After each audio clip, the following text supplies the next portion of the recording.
Depois de 30 anos de aliança política de centro-esquerda, há agora uma aliança entre conservadores, em princípios e costumes, e liberais na economia. Porque entra um grupo que acredita que o mecanismo de inclusão social, a maior engrenagem descoberta pela humanidade para garantir a inclusão social, são as economias de mercado. Você tem que trabalhar no balanço da União, no balanço patrimonial da União. E aí surge uma das nossas secretarias especiais, de privatizações, desinvestimentos, desimobilizações. Nós vamos vender ativos, desacelerar a dívida, talvez controlemos nominalmente essas despesas. Se a gente conseguir 2, 3, 4 anos acelerando privatizações, travar esses gastos, eles se dissolvem. Quando um governo fala que vai adotar medidas neoliberais, é melhor ficar bem atento. A implementação de uma agenda neoliberal em um país não é um processo orgânico, é o contrário. É um processo violento com, no mínimo, traços autoritários que colocam o mercado em cima dos direitos humanos. Para entender a história do neoliberalismo, desde o surgimento até a prática, temos que falar do Chile e do Chicago Boys. Por que Chile? Foi o primeiro governo neoliberal e, em muitos sentidos, o laboratório do neoliberalismo. E por que os Chicago Boys? Foram eles que materializaram essa teoria econômica em Chile. Acontecia a Guerra Fria, o conflito entre as duas grandes potências mundiais, Estados Unidos e União Soviética. A eleição de Allende em 1970 fez com que muitas pessoas, não só da América Latina, mas do mundo todo, estivessem de olho no Chile. Foi uma das únicas eleições que um Estado socialista chegou de forma democrática ao poder e se propunha a se manter democraticamente. De 70 até 73, aconteceu uma convergência internacional da esquerda no Chile. Milhares de pessoas do mundo inteiro iam para o país a fim de redefinir a luta contra o capitalismo. A esquerda estava construindo lá uma alternativa numa escala internacional que não estava associado ao stalinismo. O governo de Allende foi marcado por medidas populares, como a reforma agrária e pela luta contra o excesso de lucro. Uma das medidas tomadas foi a estatização de companhias estrangeiras, principalmente na área de mineração. Allende estatizou as companhias e cobrou um imposto retroativo dos antigos donos por causa do excesso de lucro. A lógica era a seguinte: o limite do lucro anual era de 12%, e o resto deveria retornar ao Estado para garantir as necessidades básicas, como saúde, educação e moradia. As companhias estrangeiras teriam que devolver para o Chile 88% dos lucros que tiveram ao longo dos anos. Nas palavras de Allende, a transformação do lucro excessivo em dívida para as empresas estrangeiras era uma forma de países exploradores corrigir erros históricos. Nixon, o presidente dos Estados Unidos, estava atento ao que acontecia no Chile. Ainda que torcendo o nariz, o governo americano nos anos anteriores já havia aceitado a estatização de empresas na América Latina, como a Pemex no México em 1938 e a Petrobras no Brasil em 1953. Porém, a demanda de Allende por compensação e a condenação de lucro excessivo cruzou uma linha. Nixon solicitou os conselhos de Milton Friedman e dos alunos dele, os Chicago Boys. em relação à guerra aos excessos travada por Allende. Milton Friedman era um economista da Universidade de Chicago e o principal crítico do keynesianismo nos Estados Unidos. O guru Friedman e seus discípulos, estudantes latinos de doutorado, eram financiados pelas fundações Ford e Rockefeller. Eles desenvolveram uma teoria de práticas econômicas que futuramente ficou conhecida como neoliberalismo. Friedman e seus discípulos chilenos escreveram um documento chamado El Ladrillo, em português, o tijolo. Um calhamaço de regras e diretrizes para implementar o neoliberalismo no país. Um dos principais pontos eram privatizações radicais e austeridade. Nunca se havia colocado isso em prática. Isso foi um experimento. Vale lembrar que neoliberalismo é uma teoria de práticas econômicas e políticas e que a liberdade mais importante nessa teoria é a liberdade do mercado. Foi a primeira vez na história que o mercado foi colocado acima dos seres humanos. Por exemplo, quando se fala em medidas de austeridade, isso significa que a população vai perder direitos. Se reduz ou tira o investimento em áreas que asseguram os direitos da população para que o mercado não sofra prejuízo. Agora, o que ou quem é o mercado? Tem um link na descrição aqui embaixo. Voltando para o Chile. Salvador Allende estava em poder. O governo estadunidense, juntos com a CIA, gastou muito dinheiro tentando de desestabilizar o governo chileno. Então, o caos começou por todos os lados. Em 1972, teve a greve dos caminhoneiros. Dia 29 de junho de 73, setores militares se revoltaram e fizeram uma tentativa fracassada de golpe.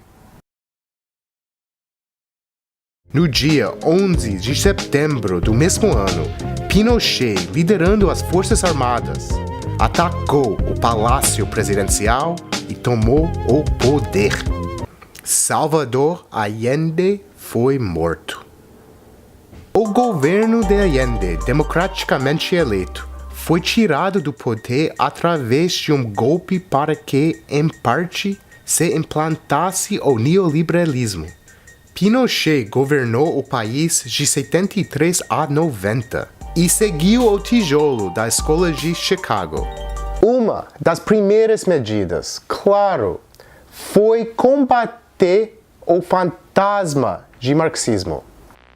Las Fuerzas Armadas y de Orden han actuado en el día de hoy solo bajo la inspiración patriótica de sacar al país del caos que en forma aguda lo estaba precipitando el gobierno marxista de Salvador Allende. Nos primeiros anos do governo de Pinochet, o país ficou bem dividido. Algumas políticas do ditador lhe garantiu uma certa popularidade entre a classe média e elite. Essas pautadas no excesso. Pinochet reduziu as taxas de importação, dando acesso à classe média a bens de consumo que antes só os ricos tinham, tipo McDonald's, Coca-Cola, Nike e mais. Esse novo tipo de consumo fomentou uma nova ideologia que aumentou o conflito de classe. A classe média se via muito mais como a elite por causa do consumo e não queria que esses bens fossem acessíveis aos pobres. A ideologia de Pinochet foi oposta à de Allende. Enquanto Allende condenava o excesso, o Pinochet implantava uma política de excessos no país. Além disso, Pinochet removeu as proteções comerciais das companhias estatais e cortou os programas do governo na área de direitos básicos como saúde, educação, moradia, previdência. Embora o consumo estivesse alto, em 74 a inflação estava em cima de 300% por ano, a mais alta no mundo. Em 1975, Milton Friedman foi para Santiago, a capital do Chile. E essa foi a primeira vez em que o termo tratamento de choque foi usado. He used a phrase that had never before been used in a real-world economic crisis. He called for shock treatment. He said that he was like a doctor that was going to help a country that was suffering an epidemic, and he was simply prescribing the medicine. Vamos ver a prescrição de Friedman. Em 1975, o Chile foi o primeiro país a retornar ao liberalismo clássico, que estava em desuso desde os anos 20. Basicamente, cada país seria responsável pela produção de algo que tenha uma demanda em escala mundial. Por exemplo, Guatemala na década de 20 tinha a economia voltada para a produção de banana.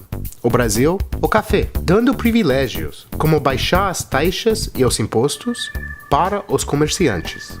A grande diferença, de modo breve e sucinto, é que no liberalismo clássico, o mercado não está em cima do homem. Muitos liberais eram contra o sistema mercantil, a monarquia e escravidão. O liberalismo clássico de Adam Smith, ainda que tenha muitos fracassos, no final das contas, a intenção foi para criar uma sociedade de cidadãos com direitos, que é bem mais humanista que dando tudo para o mercado, né? A economia do Chile basicamente voltou para as necessidades do mercado estrangeiro, os Estados Unidos, né? Como consequência dessa política, as novas estratégias de exportação eram frutas e vinhos voltados para o hemisfério norte, dado a inversão das estações do ano. As terras voltaram para a velha oligarquia. O desemprego se manteve alto, aumentou a desigualdade social. O país estava vulnerável às flutuações do mercado internacional. A Constituição não era respeitada. Pinochet, entre os anos de 83 e 89, governou através de decretos. Cerca de 80 mil pessoas foram presas. Mais de 10 mil pessoas torturadas. Mais de 3 mil pessoas foram mortas ou desaparecidas durante o governo de Pinochet.